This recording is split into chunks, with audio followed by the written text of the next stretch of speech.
இந்த வீடியோ பிடிச்சிருந்தா லைக் பண்ணுங்கள். ஃபஸ்ட் டைமாக பார்க்குறவங்களா இருந்தால் சப்ஸ்கிரைப் பண்ணிக்கோங்க. இது ஈவினிங்கு நைட் ரொட்டீன்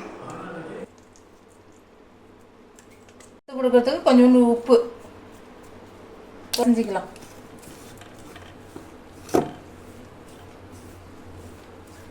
இதில் கொஞ்சம் போடலாம், நல்லாயிருக்கும்.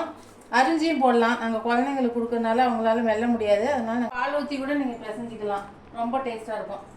ஈவினிங்காக கேட்டாங்க, அதனால் சரின்னு 4 மணி ஆக போகுது, அதனால் நான் போடுறேன். இப்போ போடலாம் பாருங்கள். எண்ணெயில்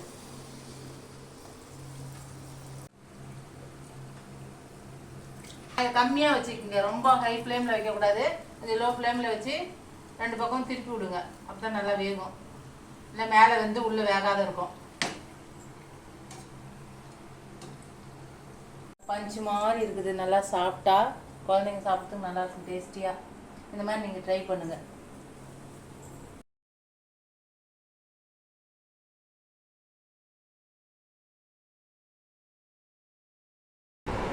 நல்லா இருக்குது, நல்லா சாஃப்டாக இருக்குது புடவை. ரொம்ப கம்மி தான், கடைகளில் கொடுக்குறத விட இன்ஸ்டாவில் யூடியூப்பில் கொடுக்குறத விட இது ரொம்ப கம்மியாக தான் இருக்குது. நெய்கிற இடத்துலேருந்து இது வருது இந்த புடவைங்க. சரி, நான் ஒரே வேணும்னா கமெண்ட் பண்ணுங்கள், அட்ரஸ் அனுப்புங்க. ஆன்லைன் பேமெண்ட் தாங்க, கேஷ் ஆன் டெலிவரி இல்லை. ஸ்நாக்ஸ் செஞ்சாச்சு. இப்போ ஈவினிங்க்கு டீ சூடாக இஞ்சி போட்டு போடலாம். அதுக்கு இஞ்சி நல்லா ஒரு துண்டு கழுவி இல்லை சுரண்டிட்டு நல்லா வாஷ் பண்ணிவிட்டு நல்லா நசுக்கலாம். கூட ஏலக்காய் ஒன்று போட்டு நல்லா நசுக்கி நல்லா கொதிக்க வச்சுக்கலாம். நல்லா கொதிக்க விடணும் தண்ணியில். கூடவே டீ தூளையும் போட்டுக்கலாம்.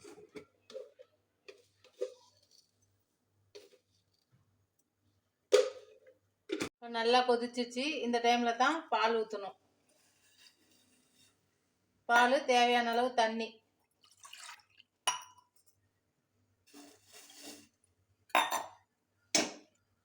நல்லா கிண்டி விட்டால் தான் இந்த டீ தூள் நல்லா வேகும்.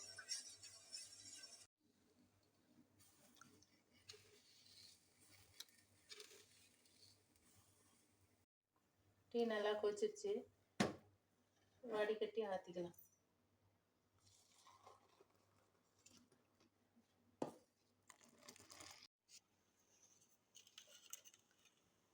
சொல்லிட்டேனே, இந்த டீ ஸ்நாக்ஸ் சூப்பர்மா.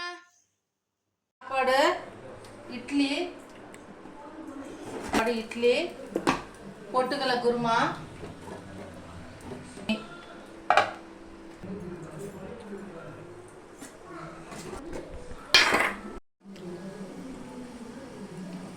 மல்லி பிடிக்கும். பூ கட்டுறதுக்கு யாருக்கு பிடிக்கும்? 20 ரூபான்னு ஒரு டம்ளர் வாங்கினேன். பேத்தி கேட்டுச்சுன்னு இப்போ கட்டுறேன். வாங்க பார்க்கலாம்.